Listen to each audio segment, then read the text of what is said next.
Petit cours d'eschatologie biblique. Eschatologie étant, pour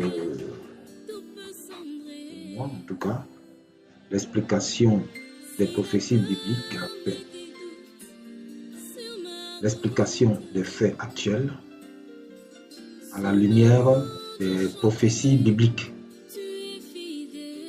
Voilà. Ok. Donc, un peu d'eschatologie dans le livre de l'Apocalypse. L'Apocalypse de Jean, qui est un livre qui a été fait comme le dernier livre de la Bible, lorsqu'on place la Bible, n'est-ce pas, de manière chronologique entre l'Ancien et le Nouveau Testament. L'Ancien Testament étant la première partie, le Nouveau Testament étant la dernière partie. Alors, l'ensemble de toutes ces parties contient 66 livres. Et donc, le dernier livre de la deuxième partie qui est le Nouveau Testament, c'est le livre de l'Apocalypse de Jean. Alors, l'Apocalypse de Jean contient beaucoup de prophéties qui ont trait à la fin des temps, à la fin du monde. Donc, en ces moments difficiles, quand même, nous allons faire quelques associations, quelques comparaisons pour permettre aux uns aux autres de comprendre certaines choses qui se passent. Parce que tout a été dit dans la parole de Dieu. Ce que j'aimerais dire ce soir, c'est que chacun soit consolé et que chacun vraiment se consacre réellement à Jésus. Non pas le faux Jésus qui est malheureusement qui a été prêché dans les églises, dans beaucoup d'églises. Ce faux Jésus, souvent blanc, ce faux Jésus dans le message est un message plutôt de prospérité. Mais je parle du vrai Jésus. Le vrai Jésus, le message de la Bible, le Nouveau Testament, n'a pas encore été occulté. C'est de lui que je parle. Je pense qu'il est à même de consoler chacun, de libérer chacun du stress dans lequel nous vivons aujourd'hui, de protéger, de préserver chacun. Et je sais ce que je dis. Jésus est la solution. Alors, nous allons aller dans le sens de cette étude eschatologique, enfin, cette petite aperçu eschatologique de la Bible.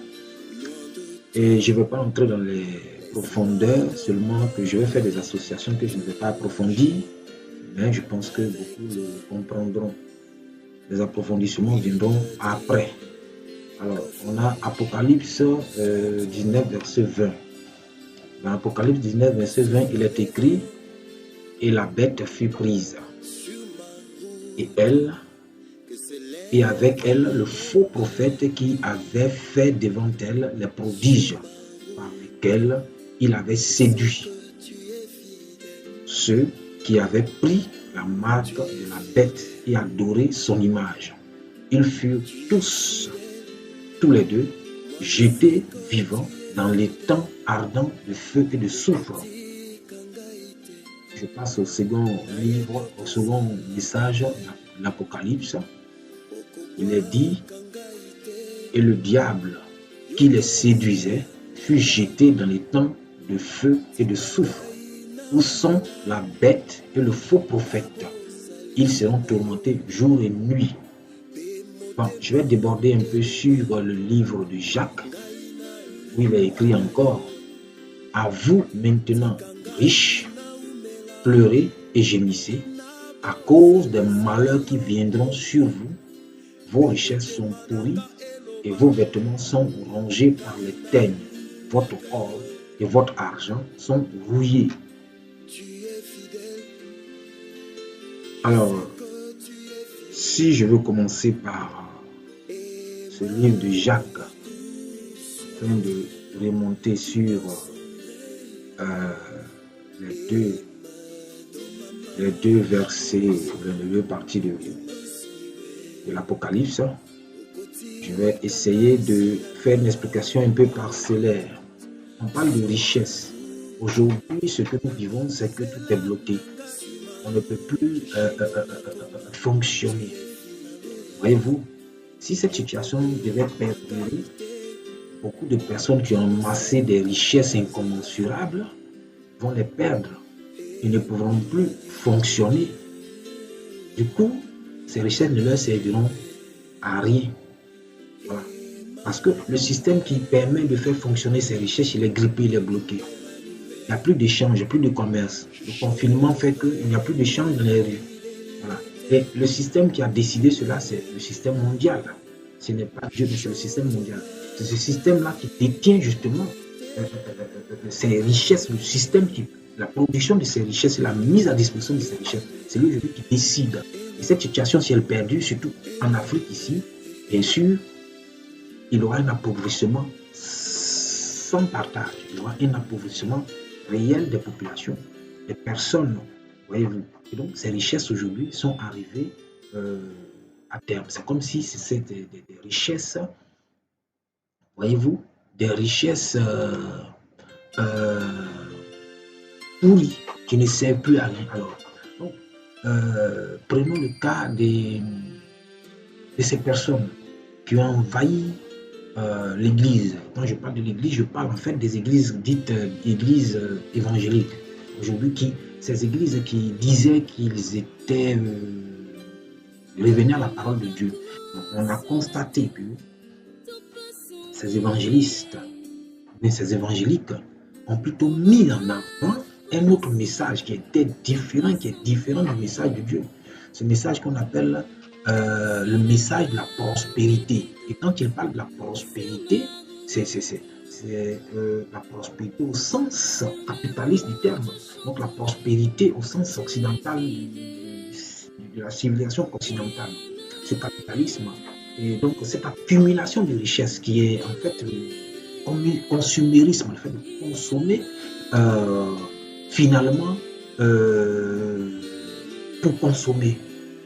Consommer pour le luxe, mais pas consommer pour l'utilitaire. Alors donc c'est ce modèle-là que ces églises-là ont, que ces églises, dont ces églises font la promotion, voyez-vous. Et dans ces églises, bien sûr, ce message a pris toute la place, occultant le vrai message de Dieu. Alors, qui est ce message qui est donné par, n'est-ce pas, Matthieu 6, verset 32, qui dit, car, bon, je l'ai tronqué un peu, mais quand il parle de car toutes ces choses, ce sont les païens qui les cherchent. Lorsque on remonte un peu, c'est des choses, ce sont les choses du monde, les richesses dont je viens de parler, charnel. La parole de Dieu dit, ce sont les païens qui les cherchent. Mais aujourd'hui, qui les cherchent? Ce sont les chrétiens.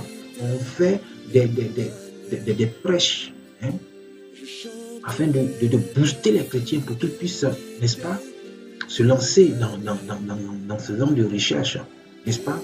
On idéalise un peu l'Occident. L'Occident a été transformé sur la base de ces messages-là, aussi transformé en un lieu de bénédiction. Et donc, lorsque par exemple ces prêcheurs parlent de voyage, vous allez voyager, parlent de voyage en Occident. L'Occident est placé comme un lieu de bénédiction, de richesse. Voyez-vous. Et donc, le modèle existentiel occidental est fait. La promotion de ce modèle est faite par ces messages-là. Par ces messages. D'ailleurs, voilà pourquoi aussi ce message est financé par des lobbies qui sont justement en Occident. Parce que vous allez voir que ces messagers, ils ont leur mentor en Occident qui finance ces églises, s'ils acceptent donc de passer ce genre de message. Donc, en gros, c'est un message qui fait la part belle, n'est-ce pas, qui fait la promotion du modèle existentiel occidental. Le modèle occidental. Nous allons voir plus haut ce que ça veut dire. C'est l'explication de cela sur le plan eschatologique à la lumière des 2 versets de l'Apocalypse que nous avons montré tout à l'heure. Alors donc, ces prêcheurs-là, en fait, sont des prophètes, n'est-ce pas? Des prophètes qui font des prophéties. Mais ce sont des prophéties, des fausses prophéties, puisque ces prophéties sont basées justement sur ce message qui est le message de la prospérité qui en fait met en avant le modèle existentiel occidental. Le modèle existentiel occidental qui est en fait dépeint dans la Bible. J'ai dit que je ne vais pas entrer dans la profondeur, mais qui est dépeint comme un modèle de la bête, qui est dépeint comme justement donc l'Occident qui est dépeint comme la bête. Les créations occidentales, n'est-ce pas? La civilisation occidentale qui est dépeinte comme la bête. Et cette bête-là, donc, pourquoi la bête? Pourquoi la bête? Et ailleurs, on va parler du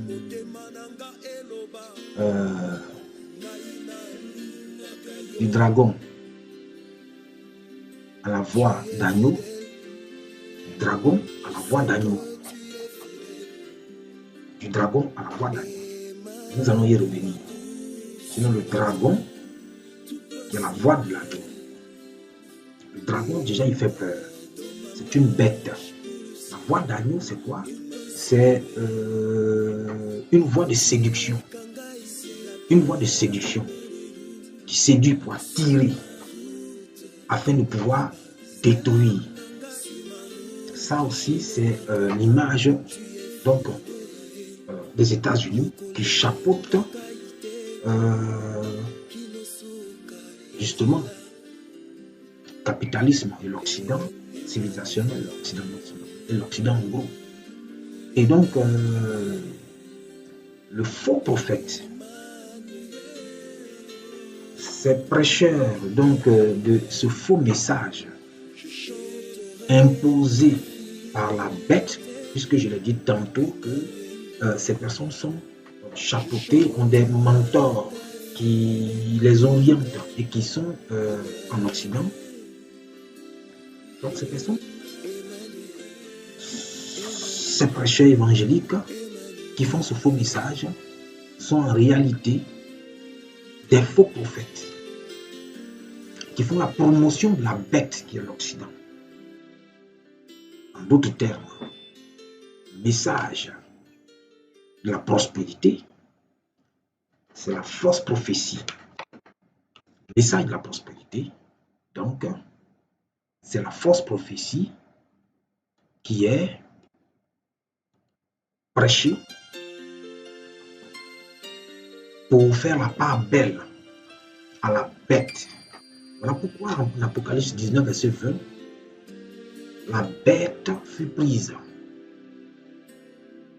et avec elle, le faux prophète, on les a pris ensemble parce qu'ils font le même boulot. Le faux prophète qui fait la promotion de la bête, le modèle existentiel de la bête. Et donc, je n'ai pas dit que les évangiles qui sont seulement ces faux prophètes, tous les faux prophètes sont seulement ceux qui sont les adeptes du message de la prospérité dans les églises évangéliques. Il y en a d'autres ailleurs. Mais ceux-là, justement, sont ceux dont je viens de parler, donc, qui ont introduit justement cette fausse prophétie à l'église et qui jouent un rôle assez diabolique et démoniaque. Et bien sûr, sont dans l'église. Et donc jouent le rôle de faux prophètes. Et leur fausse prophétie, c'est justement la promotion du modèle existentiel occidental qui est le capitalisme. Le capitalisme qui fait la promotion de l'accumulation des richesses. Et donc ce que ces faux prophètes-là introduisent, traduisent donc par la prospérité, le voyage en Occident, le luxe en gros. Ce sont eux donc qui font la promotion de l'Occident. Mais ce n'est pas que le message de la prospérité, c'est aussi un autre faux message, celui de la falsification de du message biblique. La falsification du message biblique. La falsification du message biblique. La falsification faite de certains éléments dans la Bible. Que ce soit le peuple de Dieu, tous ceux qui font la promotion de cet Israël dont on nous présente aujourd'hui comme étant l'Israël que Dieu a créé, qui est en fait Israël organisé et inventé par ce système mondial-là. Ces personnes-là aussi sont des faux prophètes. Ce sont des faux prophètes parce qu'ils ne disent pas la vérité. C'est en réalité du mensonge que de comparer, que de dire que ce territoire qui a été créé, dans lequel vivent les populations qu'on associe aux Israélites et le peuple de Dieu. C'est encore ça, la fausse prophétie. Il faut obéir justement à cette logique de faire la promotion de la bête qui est l'Occident chapeauté par les États-Unis. Et c'est cette bête-là, justement, qui a inventé ce peuple, qui l'a créé, qui l'a mis là. On sait aujourd'hui comment l'Occident utilise ce peuple-là. Donc, cet espace et tout ce qui se passe autour pour soumettre, pour détruire, pour commettre les crimes les plus graves. Bon, aujourd'hui, ce qui se passe en Moyen-Orient, avec toutes ces choses qui se sont passées. Cet Israël qui est impliqué dans plein d'abominations, justement. C'est l'invention donc de cette bête. Et donc, cette bête-là a inventé donc le modèle existentiel capitalisme que promeut ces faux prophètes qui sont dans l'Église. Cette bête a inventé faux peuple de Dieu. Ce faux peuple encore qui est promis par ces faux prophètes. Donc, vous voyez bien que c'est logique. Ils font la promotion de la bête. Voilà pourquoi ici, lorsque la bête a été prise, le faux prophète a été pris avec elle. Et donc, toutes ces personnes qui aujourd'hui font la promotion de ce modèle existentiel occidental, qui font la promotion de ces idéaux dans l'Église de Dieu, qu'ils sachent que ce sont eux les faux prophètes. Ce sont eux les faux prophètes. Les autres faux prophètes encore, ce sont... quand j'ai parlé des faux prophètes dans l'Église évangélique, je me suis focalisé plus sur l'Afrique, donc les pasteurs africains. Maintenant, les faux prophètes encore, ce sont les pasteurs occidentaux. Parce que les églises évangéliques, bien sûr, parce que ceux-là, ils ont caché bien des vérités. S'ils prétendent que c'est le Saint-Esprit qui les pousse, qui les utilise, ils auraient su beaucoup de choses. Ils auraient su qui est réellement le vrai peuple de Dieu. Ils auraient dénoncé, n'est-ce pas, l'abomination qui est faite derrière ces notions évangéliques, derrière ces notions d'Israël. Mais ils ne le font pas. Ils acceptent tout ce qui se passe. Mieux, ils en font la promotion et ils profitent de cela. Et aussi, ce sont des faux prophètes. Voyez-vous. Et le faux prophète, bien sûr, sera pris avec la bête. Le faux prophète sera pris avec la bête. Voilà en gros l'éclaircie que nous faisons. Et donc c'est une vérité, c'est un véritable bouleversement. Parce que dans ces temps difficiles que le monde vit, où l'Église aujourd'hui est dans un état piteux, ces genres de dénonciations pourront permettre à des chrétiens qui le veulent réellement de réorienter leur manière de voir la parole de Dieu et de chercher réellement Dieu. Parce qu'ils ont été beaucoup bernés. Ils ont été beaucoup bernés. Beaucoup bernés. Toutes ces personnes qui prétendent être des évangéliques, beaucoup donc sont en fait au service de la bête. Et ce sont des faux prophètes. Ce sont des faux prophètes. Et c'est à cause d'eux aujourd'hui que l'Église est ce qu'elle est. Une honte générale. On ne fait plus de différence entre les chrétiens et les païens parce que tout le monde court derrière l'argent. Tout le monde a le même modèle existentiel. Bien sûr, c'est l'œuvre des faux prophètes qui ont haï cette Église et qui ont envoyé le mensonge et la séduction de la bête. Nous arrivons à la séduction.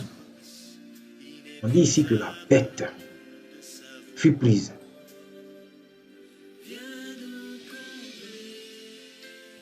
Et que le faux prophète, par ses prodiges, avait séduit. Le faux prophète, qui lui a donné donc ce pouvoir de faire des prodiges. S'il était faux, qu'il ne faisait pas de prodiges il y a longtemps, mais ce pouvoir-là, si lui il est faux prophète, c'est que son pouvoir vient d'ailleurs, pas de Dieu. Son pouvoir vient du diable, le patron de la bête. Voilà pourquoi il séduit. Alors, la séduction, c'est un mot qu'il faut analyser dans un sens clair. Séduire, c'est, selon moi, c'est vaincre sans utiliser la force. Vaincre sans utiliser la force. Alors, le diable, la bête et le faux prophète. J'ai dit bien que la bête, c'est l'Occident. Aujourd'hui, l'Occident se présente comme la civilisation la plus avancée du monde, la plus puissante. L'Occident tue, l'Occident détruit, l'Occident engage des guerres, l'Occident. Ici, dans la Bible, on ne dit pas que dans l'Occident, de sa puissance,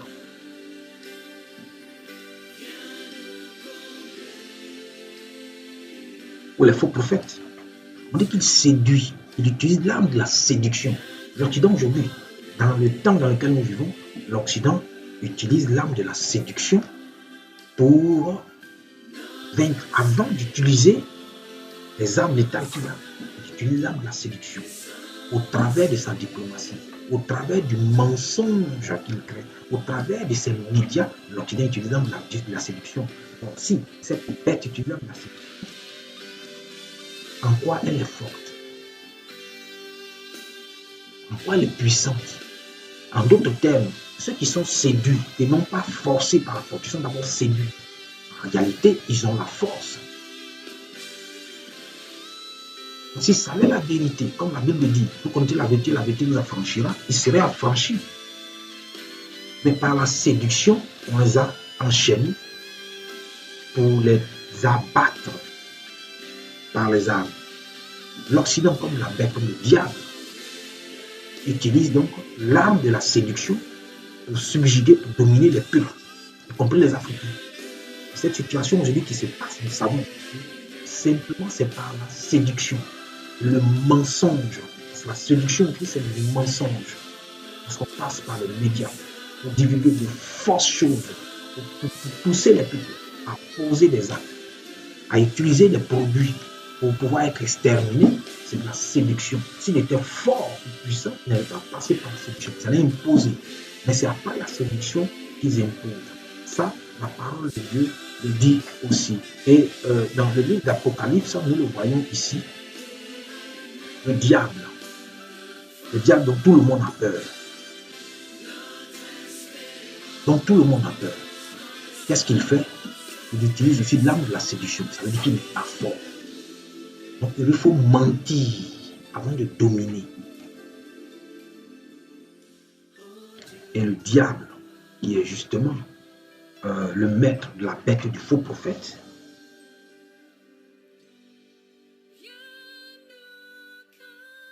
on dit il fut jeté dans les temps de feu et de soufre, où sont la bête et le faux prophète.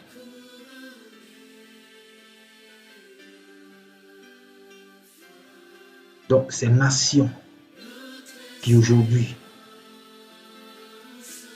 dites civilisation occidentale,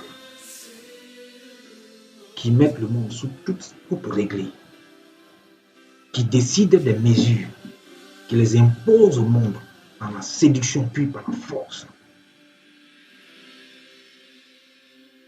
ils auront leur fin.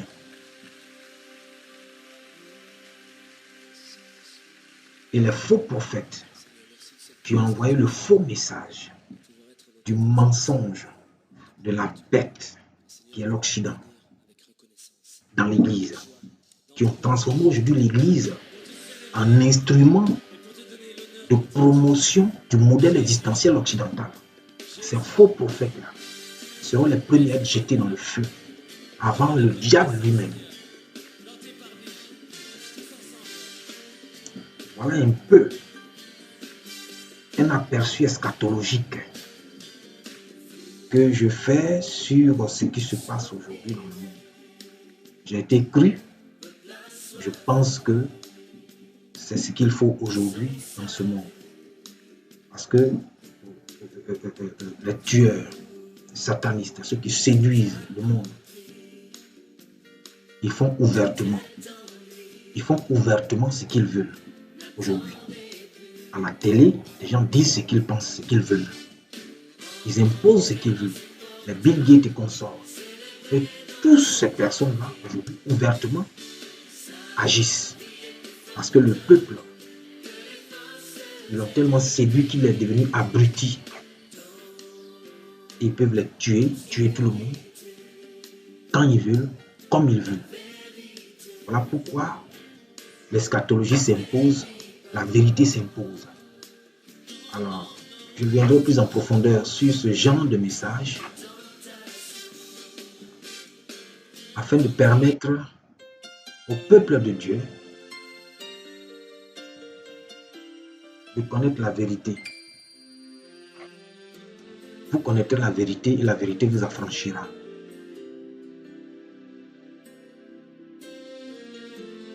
Sur le chemin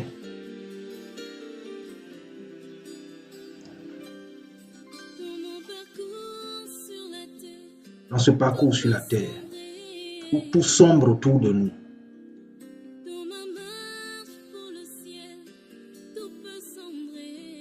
nous vous invitons à choisir Jésus-Christ de Nazareth et à vous orienter vers le vrai message.